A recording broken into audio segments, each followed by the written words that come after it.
How's it going, everybody? This is Dan, and this is Stories with Dan. Back again for another episode. This is episode 3. Last episode, I talked about getting lost in the countryside of Amsterdam. First time I was there. So if you haven't seen that one, go check that out when you're done with this one. I would appreciate that. So anyways, today I'm going to be telling another story, like the last one. And the story I'm going to be telling today happened pretty recently, only a few weeks ago. And I think a lot of us can relate to a car accident. So here we go. It's me running into or rear-ending a Tesla. I'm going to tell you the whole story, top from bottom. And you can leave your comments in below, your opinion on the matter, and what you think, who you think was in the fault and who you think was in the the right, and all that business. So here we go. So a few weeks ago, I'm driving home from work. I had worked overtime, my usual time, so I'm coming home a little later, but for me a little later is 5 o'clock, which is most time for a lot of other people, or the usual time for a lot of other people. And so I'm driving home at 5 o'clock. I'm usually driving home at 2:30. So anyways, there's more people. I get down to the residential area, a lot of houses. It's a two-way road, one coming towards us going that way, a lot of four-way stops where I was at. So anyways, coming up on a four-way stop. I have the suspect in front of me, a Tesla. I'm not going to give away any colors or anything of that matter, or general area. Anyways, we're going down, residential area, come to a stop sign. There's a car in front of us. We all go anyways. And as I'm driving behind him, I kind of see him, and you can just see someone's head from behind. You can see it looking down at their phone. Because you do the same thing. Like when you're driving, you're looking at your phone, and your head does that same movement. Anyways, I could see this guy looking at his phone. Now, whatever, big deal. If people look at their phones when they're driving, you shouldn't do it, but people do. Anyways, he's driving along. We come to another four-way intersection. So I'm behind him. I stop. He stops. We're waiting. No other cars. I think there was a car, but they had went, and then we're sitting there waiting. And there's no other cars, and I can see his head tilted down to the right, reading his phone. And he didn't realize that no one was in the way and that he could start driving again. So we're sitting there for a second. I don't really like to honk my horn because I've been looking at my phone too. It's stuff like that. It happens. Given the benefit of the doubt. Anyways, but he's taking an extremely extra long time. But then he finally realizes that I still didn't honk. Whatever. Driving, and he's driving. You're driving slow in residential, 25, but he was driving even slower than that. Just like a little bit just slower where like you can tell it's because he's distracted. And he's driving and he's going slower. So it's like, oh my God. At this point, I'm coming home from work. So I'm just like, I just want to get home and, hang out. But I have to wait for this guy. Anyway, so he's driving along. So, in those situations, got to keep your cool, which I didn't really, but I kind of did. But anyways. In my car, I do have a PA system, which is much like what cops have, which is the megaphone that they can talk from their car with, or they can talk from their car out to you with. And I have one of those in my car. And they're not illegal, but they are illegal at the same time. It depends what happens, as you'll see in the story. Anyways, I have it in there. I've had it in there since like high school. It's just a thing to fuck around with. I barely use it anymore, but in situations like this where it's like, you have, just a dickhead driver in front of you, you just don't, it's the perfect time to turn it on. So I turned it on, and it only takes one hand. I got one hand on the wheel, and I'm looking straight. I'm not looking down at a screen to use it or anything. So but you can have your opinion on that. Anyways, I start yelling at the guy, get off your effing phone. And I did say the full word about it. I said, get off your effing phone, Tesla. Come on, blue Tesla. Let's speed it up. Let's get off our phone here. And, he didn't really hear it at first. And then we keep driving. I keep seeing him look down at his phone, keeps looking at his phone. And he slightly did swerve out of his lane just a little bit and then kind of corrected it. He was fine. Maybe that was the Tesla. One, why don't you just put your Tesla in auto drive?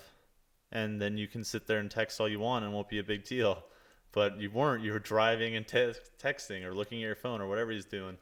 Anyway, so I keep yelling, and we get to this point of the road where it comes up a hill and it comes to a T intersection, and pretty much there's two stop signs at the top going across from each other, or there's two stop signs going like down the hill and across your path of the road.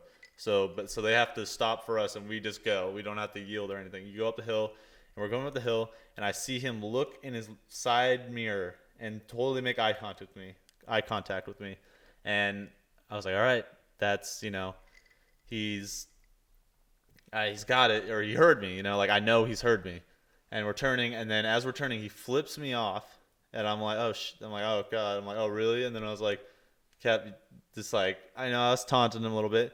Anyways, there's no one in front of him. As soon as he straightens out, and I'm straightening out after that left turn up the hill, and then we're starting to slightly go downhill, he hits his brakes and just brake checks the hell out of me.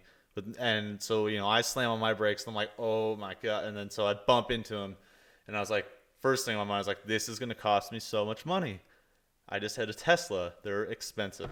And I was like, all right, well, here we go. And he steps out of his car, arms up, like, the bro mode, what's up, bro, kind of thing.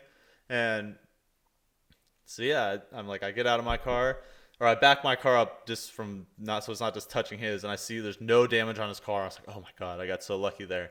And I look at, when I get out of my car and I look at it, and like the little frame that goes around your license plate was bent. I'm like, all right, that's whatever. That's dumb. That's like $5. And who cares if it's bent anyways? Just bend it back. At least mine, it's made out of metal. Anyways, he's like, what's your effing problem, man? Blah, blah, blah. And so we start talking. I'm like, I'm like, dude, I'm like, you were on your phone. He's like, you were on my phone? I'm like, and then he was accusing me of like, he said that people have been harassing him recently.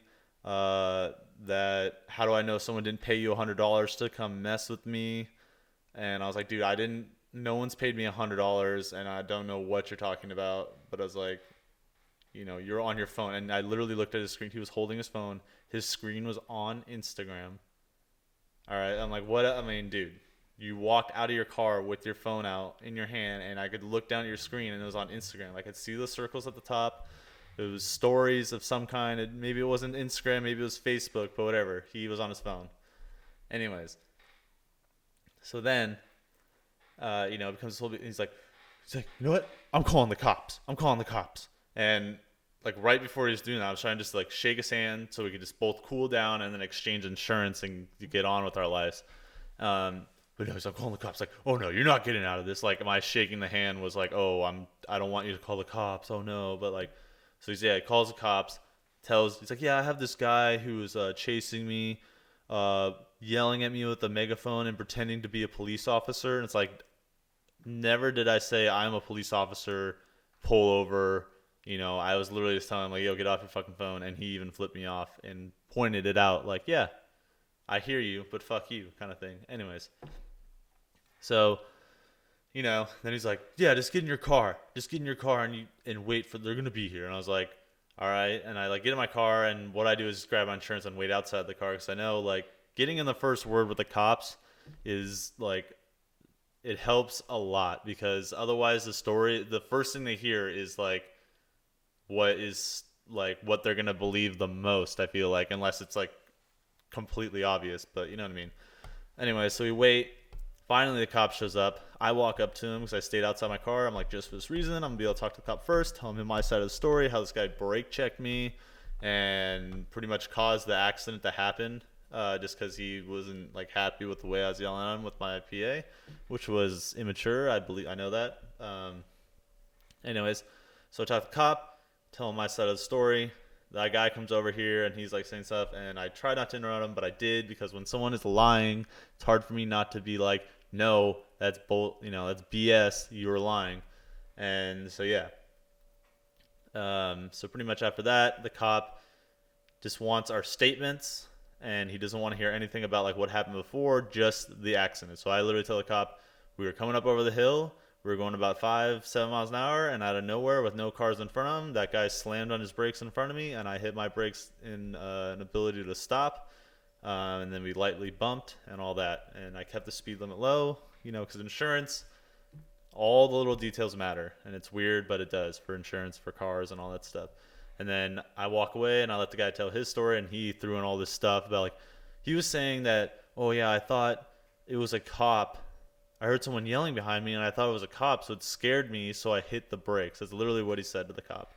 So then they come us back over, and the cop like gives us the ID and the report for the thing, or the ID and the report for the accident, all that stuff. And one, so pretty much the cop told me about my PA, because I literally admitted to him, like, yeah, I used my, like, when I first walked up, I like told him, yeah, I used my PA and yelled, F, get off your phone to that guy and all that. And I totally just fessed up to it, because I'm like, I'm not going to deny it, because I know it's, I've heard other people get in trouble for it, and it's literally just a fix-it ticket. So I wasn't like too worried about it in the first place. But then, yeah, so the guy kind of complained about that. It's like, oh, what? That's not illegal? Like, blah, blah, blah, blah. He's like, the cop was like, well, I didn't hear him using it, so I can't do anything about it. So pretty much I just got off on technicality there.